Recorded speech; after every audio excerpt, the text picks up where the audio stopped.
Hello everyone and welcome back to another 5 quick tips to climb ranked video. Today we're going to be looking at Ekko, the boy who shattered time. The first tip we're going to go over today is proccing your passive quickly for optimal burst. So when trading with Ekko, his passive is his bread and butter and you'll want to dash in with your EQ, proc your passive and then use the movement speed it grants to avoid any trades and dodge any incoming abilities. Certain items like Hextech Rocket Belt can actually reset Ekko's auto attack timer, and this is excellent when used with Ekko's passive, as you can burst an opponent before they even have a chance to react. Jump in with your E, hit your target, reset your auto attack with your item active, and then hit your target again to one-shot your enemy. Then, if you need to, use your ultimate out to safety. Even your ultimate can proc your passive, which in a team fight scenario can deal insane area of effect damage to multiple targets, so always try to tag your enemies with a Q before using your ultimate for maximum burst. Moving on to tip number 2, combining your ultimate with your W. This next tip is pretty short and sweet, but probably the most interesting tip of the entire lot. No matter where your W is, as long as you pass through it during your ultimate animation, you'll stun all enemies in that area. This is an incredible tip and something that all Ekko mains should learn to play with.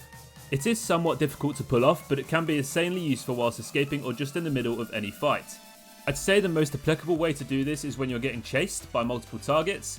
Typically what you'll do is you'll put a W down and then look to ult into that W so you get the stun and the damage. But just remember that when you are getting chased you can just use it as an escape instead, just by simply stunning the enemies rather than looking for the maximum damage with your ultimate. Moving on to tip number 3 now. So Ekko's W is by far his most difficult ability to land, but it's also arguably the most effective and diverse part of his kit. It's a large AoE stun and it gives Ekko a tasty shield when it lands on him. It's also often used for zoning during gank attempts. This ability can be very easy for your opponents to predict and requires some creativity and understanding to land it often.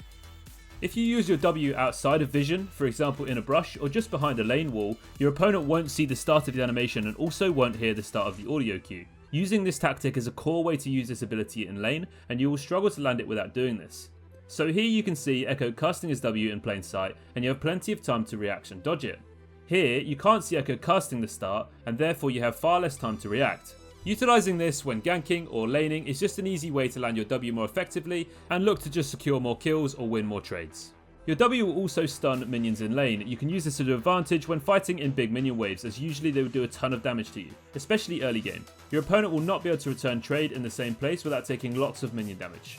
One final use of this ability is that it does grant vision when it lands, so this can be used in various different ways, but one of the most effective ways to use this is when running away to jump to a jungle camp with your E.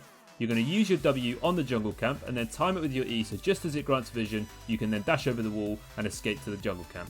You can also use this ability to check if the opposing team are doing a major objective like Baron or Dragon.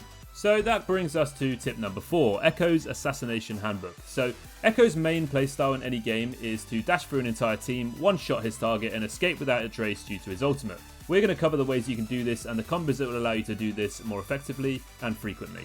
So the first thing to mention is that you can cancel the animation of your other abilities just by using your E beforehand. So EQ or EW both hide the animations and remove any delay on your other abilities. Your E also follows dashes, so this can be important to note when timing your assassination. So in the mid to late game when you've got your core item build, you should have enough damage to kill a squishy target with your combo. You'll want to E, flash or use any item actives to get in range if needed, then use your Q and your passive. Your Q will follow you no matter where you end up, so you can also use this to your advantage. You can use your mobility cooldowns and even your ultimate to change the direction of this projectile to do more damage to more targets. So consider this if multiple targets have been hit with your passive already. Moving on to our last tip of the day, which is all about Ekko's ultimate. So Ekko's ultimate is one of the most interesting abilities in the game, having so much outplay potential. Now although you can see where he's going to use it, it's still incredibly difficult to predict. The first thing we're going to mention about Ekko's ultimate is that when you hit level 6, you don't need to level up your ultimate. The biggest thing about Ekko's ultimate, and the way to counter it, is that you can see the trail behind him, so you can position yourself so you can avoid it. However, if, as Ekko, you don't level up your ultimate, you don't let your opponent see the trail, and this can also confuse enemies into thinking that you might not actually have your ultimate yet. Then, when it suits you, you can level it up and use this immediately to catch your enemies off guard and make some pretty nasty plays. The second tip with your ultimate is to use it with your recall. Now, as Ekko, you can go to base, top up your health and mana, buy a couple of extra damage items, and then ult back to lane. A great way to prevent losing golden experience whilst recalling. But be careful not to use it too late, as after 4 seconds, you just ult on the spot at base and look like an absolute plonker. This tactic can also be excellent to catch off low health enemy targets who are shoving your lane since you recalled. Ult back to lane and all in them before they even have a chance to react. It also works really well around vision, so if the enemy doesn't know you've recalled in a brush for example, you can surprise them by coming out of that brush a few seconds later, all guns blazing. The last thing about this ability is how to use it around your W and your Zhonya's to hit it easier. When you're inside your W zone, even if you're in the stasis effect of your Zhonya's, you'll still proc the stun. So after using your W, you have 3 seconds before it lands. Zhonya's lasts 2.5 seconds, and Ekko's ultimate is from wherever you were 4 seconds ago. So if you're going to go for a big AoE ultimate in a fight, you want to time this right so you do get as many enemies in the zone as your W. If they're stunned, they can't dodge your ultimate, but you'll need to wait for the ultimate to be directly on top of you. And this is where Zhonya's comes into play. E into your opponents, use your Q and item active, and get your passive procced on as many people as possible. Get your W on top of yourself, and then just after a second of pressing your W, you're going to use your Zhonya's, and then just as that stasis effect finishes, you can now use your ultimate on top of all those stunned enemies, and also benefit most from your passive.